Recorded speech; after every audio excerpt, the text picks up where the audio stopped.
Okay, this is the way how to install the gadgets needed to use this impact wrench.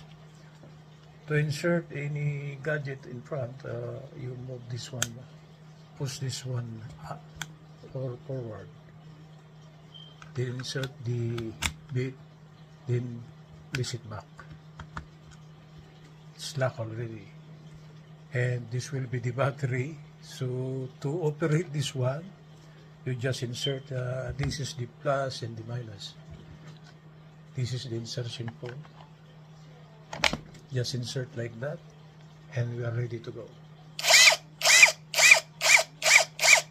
That's the forward rotation. This is the reverse rotation. Okay. Forward rotation, reverse rotation.